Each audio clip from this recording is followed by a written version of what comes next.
Notorious criminal কাকে বলা হবে? পুলিশ রিপোর্টের ভিত্তিতে বলা হবে, না আপনার কেউ বিজেপি থেকে পোষিত হিউম্যান রাইটস যারা বিজেপির দালালি করে করে বেড়ায়, মানুষের যখন মেয়েরা ধর্ষিত হয় অন্য রাজ্যে, তারা সেখানে পাত্তা পাওয়া যায় না। ভোট পরবর্তী সময়ে তারা এখানে পাঠিয়ে দিয়ে তাদের মানে বাণী ওই নওশাদ সিদ্দিকী বলে বেড়াচ্ছে। শুধু এমএলএ সাহেবের নামে এখনো পর্যন্ত কোনো তিনি জেলও খাটেননি, তার নামে কোনো পুলিশি রিপোর্ট নেই। এরপরে তাকে কোন ভিত্তিতে নটোরিয়াস ক্রিমিনাল বলা হয় আমরা তো বুঝতে পারছি না। যদি নটোরিয়াস ক্রিমিনাল বলা হয় তো ওই নওশাদ সিদ্দিকী তো বলা উচিত। সে তো বাংলার বুকে জঙ্গি আক্রমণের মতন বক্তব্য দিচ্ছে, তার নামে তো অজস্র কেস আছে, তাহলে তাকেই তো নটোরিয়াস ক্রিমিনাল বলা হয়। যিনি বিয়ে করা বউকে সম্মান দিতে পারে না, তাকে অস্বীকার করে, তিনি বারে বারে বলছেন যে কারা কারা বিয়ের আসরে ছিল আমি সবই জানি, আমাকে বিয়ে দেওয়া হয়েছে, যারা যারা যে সমস্ত পীরজাদারা উপস্থিত ছিলেন তারা সবাই উপস্থিত ছিলেন, কারা কারা তিনি জানেন। তো তার বিরুদ্ধে একটা প্রেস কনফারেন্স করে কেন বলছেন না যে আমি বিয়ে করেননি? শুধু বিয়ে করা বউকে যারা অস্বীকার করতে পারেন তাদেরকে তাদের জ্ঞান আমরা নেব? দলীয়ভাবে যারা যারা যে বা যারা আখ্যা দেবে, আমরা তো রাজনৈতিকভাবে তাদেরকেও তো ঝাপটা মারবই। সঙ্গে সঙ্গে যে যেখানে আছেন সমস্ত কর্মীবৃন্দদেরকে আমি অনুরোধ করব বুকের পাটা সাহস রেখে তাদেরকে প্রতিবাদ করার জন্য অন দ্য স্পট। আমরা বারংবার একটা কথাই বলে এসেছি যে শওকত মোল্লা শুধু একটা নাম নয়, শওকত মোল্লা একটা ব্র্যান্ড। তার পরিচয় ভাঙড়ের মানুষ পেয়ে গেছে। তার কারণ হচ্ছে আমরা দেখেছি গত দুদিন আগে সর্বভারতীয় তৃণমূল কংগ্রেসের পেজে একটু সবাইকে ফলো করতে বলবো, সবাই ফলো করেছে, যে আমাদের গর্বের বিধায়ক মাননীয় শওকত মোল্লা মহাশয়কে সুন্দরবন যাদবপুর সাংগঠনিক জেলার ক্যানিং পশ্চিম, ক্যানিং পূর্ব, ভাঙড় এবং সাতগাছিয়া বিধানসভার কোঅর্ডিনেটর হিসেবে যোগ করেছে। কিছুদিন আগে আমরা দেখেছি যে কিছু স্বঘোষিত নেতা যারা নিজেই নিজের পদ ঘোষণা করছিল এবং সেইটাকে নিয়ে ভাঙড়ের কিছু বহিষ্কৃত নেতা, আরাবুল ইসলাম আছে, কাইজার আছে, তারা আনন্দে উৎফুল্লিত হয়ে ভুলভাল বকতে শুরু করেছিল। এবার মনে হয় অন্য কিছু হবে, কিন্তু এটা তাদেরকে মনে রাখা প্রয়োজন, এটা ক্যানিং পূর্ব বিধানসভা আর নামটা শওকত মোল্লা। এবং ক্যানিং পূর্ব বিধানসভার যে 13টা অঞ্চল আছে, এই 13টা অঞ্চল নওশাদ সিদ্দিকী, ভণ্ড নওশাদ সিদ্দিকীকে জব্দ করার জন্য এই 13টা অঞ্চলের মধ্যে একটাই অঞ্চল শাঁকসার অঞ্চল যথেষ্টতার। কারণ শাঁকসার অঞ্চলের যিনি নেতৃত্ব আছে, আমাদের যুব সমাজের আবেগ, আমাদের সকলের প্রিয় নেতা সম্মানীয় MM শফি আহমেদের নেতৃত্বে শাঁকসার অঞ্চলে যে সংগঠন আছে, ভাঙড় বিধানসভাকে নওশাদ সিদ্দিকীকে বান্ডিল করে ফুরফুরায় পাঠানোর জন্য এই শাঁকসার অঞ্চলই যথেষ্ট। আপনি বলছেন ভাঙড় থেকে ফুরফুরায় পাঠিয়ে দেবো, তিনি দাবি করছেন ক্যানিং এ প্রার্থী দিতে চলেছেন, কি বলবেন? ঠিক না, আমাদের MLA সাহেবও বলেছে, আমরাও বলছি যে একবার ক্যানিংয়ে প্রার্থীটা দিয়েই দেখুক, তাহলে লড়াইটা ভালো হবে এবং ওনার সারা জনমের মতো স্বাদ মিটে যাবে ভোটে দাঁড়ানোর, যে কোথায় ভোটেরা দাঁড়িয়েছি।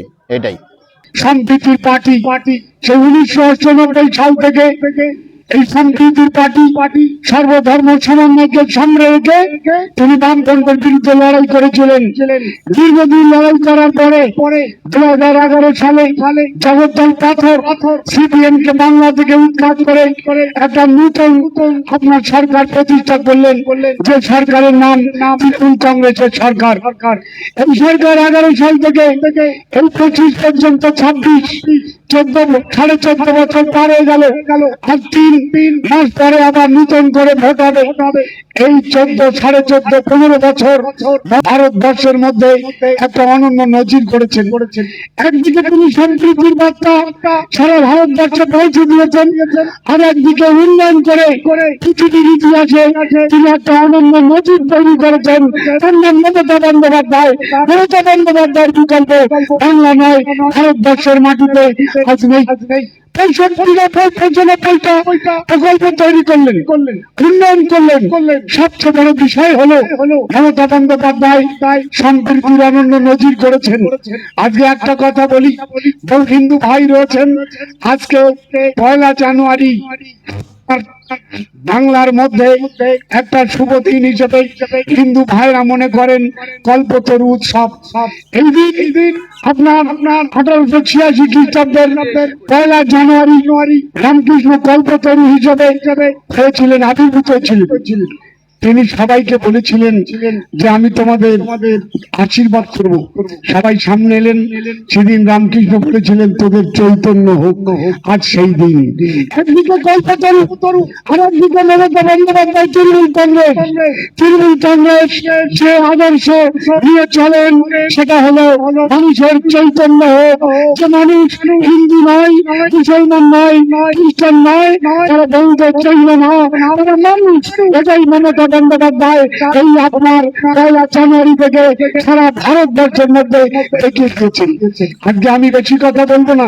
এই পবিত্র দিন, এই দিনে মমতা বন্দ্যোপাধ্যায় প্রতিষ্ঠা হয়েছিল তৃণমূল কংগ্রেস। সেই তৃণমূল কংগ্রেস আজকে সারা ভারতবর্ষে মাথা উঁচু করে রেখেছে। সর্বধর্মের সমন্বয়ের পীঠস্থান বাংলা। সেই বাংলায় একটা অসভ্য পার্টি বিজেপি সাম্প্রদায়িকতা করছে, আর একটা পার্টি আইএসএফ এর নামে মৌলবাদী করছে। মমতা বন্দ্যোপাধ্যায় দুটোর মাঝখানে দিয়ে সমন্বয়ের পার্টি তৈরি করে, মানুষের পার্টি তৈরি করে এগিয়ে যাচ্ছেন। আমি আর বেশি কিছু বলবো না। এই শুভ দিনে পার্টির পতাকা উত্তোলন করবেন আমাদের সকলের প্রিয় আমার 1 নম্বরের সহকারী সভাপতি, এই অঞ্চলে উন্নয়নের কান্ডারি শফিয়া আহমেদ। তিনি অনন্য নজির করেছেন। আপনার 34 বছরের সিপিএম যেটা পারেনি 2 বছরে শফিবাবু সাংসার অঞ্চলে সেটা করে দেখিয়ে দিয়েছেন। এবং আগামী দিন শফিয়া আহমেদের নেতৃত্বে সাংসার অঞ্চল রাজ্যের মধ্যে একটা জায়গা যাবে, এটা আমার প্রিয় বিশ্বাস আছে। আমি আপনাদের কাছে এই শুভ দিনে, পবিত্র দিনে একটা কথা বলবো। 14,000-এর কিছু বেশি ভোটার সাংসার অঞ্চল আছে। 13,500 ভোট যদি পোল হয়, আমি একটা কথা আপনাদের বলবো, উন্নয়নের এক নাম হলো শওকত মোল্লা, সাংসার অঞ্চলের উন্নয়নের নাম হলো শফিয়া আহমেদ। সুতরাং কথা হলো শফিয়া আহমেদ এই অঞ্চলের ছেলে, এখান থেকে সহকারী সভাপতি। আল্লাহ তাকে বড় জায়গা দেবে, আশীর্বাদ করি, দোয়া করি। এবং তার লক্ষ্য হচ্ছে সাংসার আপনার ব্লকের মধ্যে নয়, জেলার মধ্যে নয়, তথা পশ্চিম বাংলার মধ্যে 1 নম্বর জায়গায় নিয়ে যাবে। তাই রূপকান্তিক তার জন্য প্রস্তুতি শুরু হয়েছে। আপনাদের কাছে আজকে আমি একটা অনুরোধ করি, আমি আপনাদের সঙ্গে থাকবো, মানুষের কাছে পৌঁছে যাবো। আমার 13,500 ভোট যদি পোল হয়, 13,500টা ভোট তৃণমূল কংগ্রেসে ফেলতে হবে। যারা আছে সভাপতি, পঞ্চায়েত এবং নেতৃত্বে রয়েছে, তারা বাড়িতে বাড়িতে চলে যাবে, সুখ দুঃখ কথা বেদনার পাশে থাকবে। প্রতিটি মানুষকে বলবে সাংসার অঞ্চলের উন্নয়নের জন্য রাজ্যের ভোটটা নষ্ট করিস না, তৃণমূল কংগ্রেসকে দেয়। শফিয়া আহমেদের মুখটা যদি উজ্জ্বল হয় এমএলএর কাছে, তাহলে এই অঞ্চলটা রাজ্যের মধ্যে 1 নম্বর জায়গা যাবে। আপনার পশ্চিম বাংলা থেকে এই অঞ্চল এই জানবে, প্রায় জানবে। এই লড়াই আজকে আপনাদের মধ্যে দিয়ে দিলাম। আমি প্রত্যেকটা বুথে চলে যাবো এবং বাড়িতে বাড়িতে যাবো। একটাই লক্ষ্য, কেন আপনার ভোটটা আপনি অন্য জায়গায় দেবেন? শফিবাবু যে কাজ করছে আপনি কল্পনা করতে পারবেন না। রাত 12টা 1টা 1:30টা পর্যন্ত এই গভীর শীতে বসে রয়েছে। আমি সেদিন পালিয়েছিলাম, আমার গাল দিচ্ছিল। আমার তো একটু বয়স হয়েছে, 10:30 থেকে 10টা পর্যন্ত ছিলাম। এমএলএ সাহেব বলেছিলেন 8টা, কিন্তু ওরা ছিল 12টা। এই কঠিন শীতে রাত 12টা পর্যন্ত বসে রয়েছে। কার জন্য? সাংসারের মানুষের জন্য, আপনাদের জন্য। ঝাঁঝ থেকে রাস্তা হচ্ছে, আলো চলে উঠেছে। যখন সাংসারের বেলের পরে আসি মনে হচ্ছে শর্ট লেগে রয়েছি। যখন আপনার ভিন্ডি দিয়ে যাই মনে হচ্ছে আপনার করুণাময়ী দিয়ে যাচ্ছি। আপনি কল্পনা করতে পারবেন না।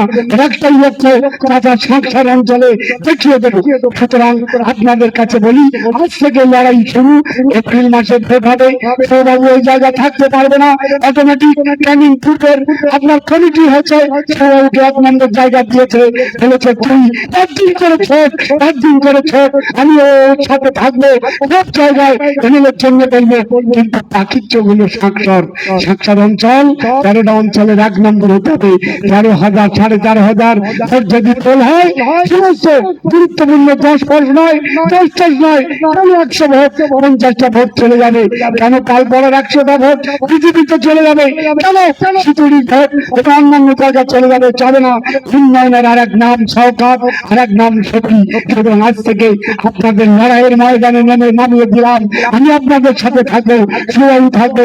যত রকমের বছর আপনাদের দেওয়া হবে। 13,500 যদি পোলায় 13,000টা ভোট তৃণমূল কংগ্রেস থাকবে। এই কথা বলে আমি আমার বক্তব্য শেষ করছি।